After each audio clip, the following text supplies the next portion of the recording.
Salut à tous, bienvenue dans les brèves de l'Écho. Conformément à l'accord de siège liant l'État gabonais à la Commission de surveillance du marché financier de l'Afrique centrale, le COSUMAF annonce un communiqué officiel. Le pays d'Ali Bongo a récemment mis un nouvel immeuble siège à la disposition du régulateur de la Bourse unifiée de l'Afrique centrale basée à Douala, la capitale économique camerounaise. Ce régulateur unique est le résultat du processus de fusion de deux places boursières qui se sont fait concurrence dans la zone CEMAC pendant près de 15 ans. Il s'agit de la BVMAC, bourse régionale basée à Libreville, et de la DSX, le marché financier camerounais basé à Douala.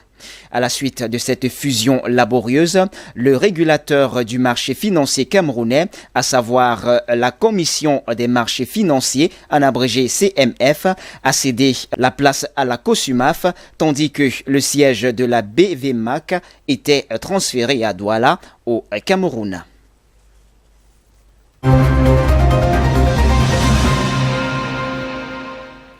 Au cours du conseil de cabinet présidé à Yaoundé le 28 mai par le Premier ministre Joseph Dione Ngouté, le ministre des Finances Louis-Paul Motazeux a révélé que le Cameroun a engagé des négociations auprès de ses partenaires bilatéraux et multilatéraux au titre de la lutte contre le Covid-19. Selon le ministre des Finances, ces négociations se poursuivent sereinement à la diligence du ministre de l'Économie et des autres administrations impliquées dans l'objectif final de permettre au Cameroun de bénéficier d'un appui financier estimé à environ 294 milliards de francs CFA. Dans le fait, le Cameroun a déjà pu obtenir le 4 mai dernier un montant de 135 milliards de francs CFA au titre de la facilité de crédit rapide, en abrégé CFR, octroyée par le Fonds monétaire international. Le financement d'urgence du FMI au titre de la FCR aidera le gouvernement à atténuer les répercussions du double choc du Covid-19 selon les prescriptions du Conseil d'administration du Fonds monétaire. En dehors du FMI, le gouvernement camerounais, à travers le ministère de l'économie, a signé le 18 mai 2020 avec l'Agence française de développement, l'AFD, une convention de subvention d'un montant de 6,5 milliards de francs CFA. Selon les parties, cette subvention, sous forme d'appui budgétaire au ministère de la Santé publique, permettra, entre autres, de renforcer la prise en charge des cas de Covid-19, en particulier des cas graves dans les hôpitaux de référence de Yaoundé, Douala et Bafoussam. La recherche active des cas en renforçant les équipes d'intervention et d'investigation rapide du ministère de la Santé publique. Ces deux appuis représentent déjà une enveloppe de 141,5 milliards de francs CFA.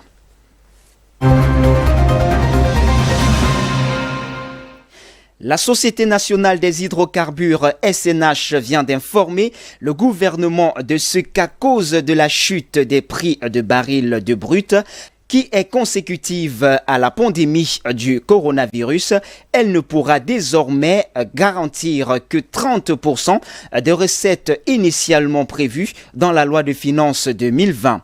En clair, sur la base de cette information transmise au gouvernement par le bras séculier de l'État dans l'exploitation pétro-gazière, l'on s'achemine vers une baisse des recettes pétrolières de l'ordre de 70% au Cameroun dans le cadre de la loi de finances rectificative attendue au cours de ce mois de juin 2020.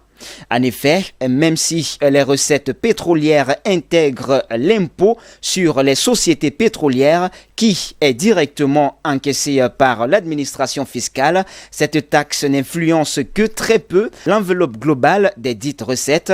compte tenu de la part largement plus importante de la redevance SNH. Celle-ci englobe les revenus issus des importations du pétrole brut et du gaz produit localement. Concrètement, sur les 443 milliards de francs CFA de recettes pétrolières budgétisées dans la loi de finances 2020, votée par le Parlement en novembre 2019, le Cameroun pourrait finalement enregistrer qu'autour de 130 milliards de francs CFA de recettes sur ce poste sous réserve des derniers arbitrages en cours dans les instances gouvernementales. Au regard de la conjoncture actuelle, cette baisse de recettes pétrolières était déjà attendue par les autorités publiques camerounaises. Et puis hors de nos frontières, au Burkina Faso, la campagne cotonnière 2019-2020 vient de s'achever avec une production totale de 460 114 tonnes de coton graines, ce qui représente une augmentation de 5% par rapport à la précédente campagne.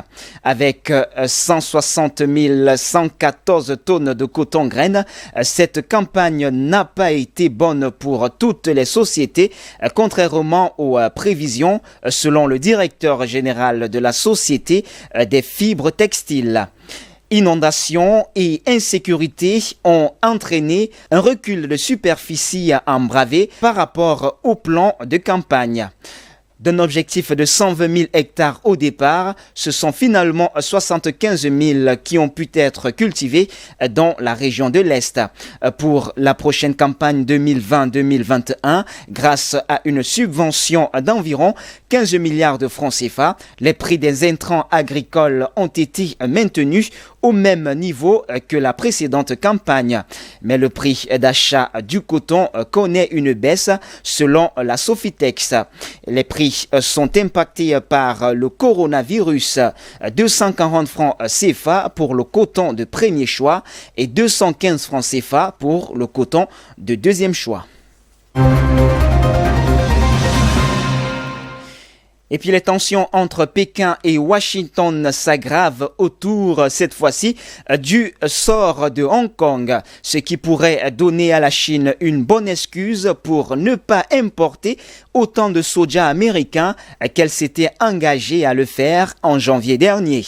La Chine a demandé aux principales entreprises d'État, COFCO et Sinogrin, importeurs clés de produits agricoles, de ne plus acheter du soja ni du porc aux États-Unis, selon les sources de Reuters, Bloomberg. La commande vendredi d'une vingtaine de cargaisons de soja américain a été suspendue. La consigne ne vise pas les importateurs privés chinois, mais risque de les rendre frileux. Si l'accord sino-américain de phase 1, signé à mi-janvier, n'est pas explicitement remis en cause, ni à Pékin, ni à Washington, sa réalisation concrète est compromise. Depuis cette date, les relations se sont dégradées entre les deux pays, avec d'abord les reproches de Donald Trump sur la gestion de l'épidémie de Covid-19 par la Chine, puis les relations avec Taïwan. Cette fois, c'est la loi sur la sécurité nationale que Pékin veut imposer à Hong Kong qui cristallise les tensions sino-américaines. Eh bien, c'est tout pour les brefs de l'écho de ce jour. Mesdames, Mesdemoiselles et Messieurs, merci de nous avoir suivis. Les informations se poursuivent sur nos antennes d'IBS Télévision. Restez donc des nôtres naturellement.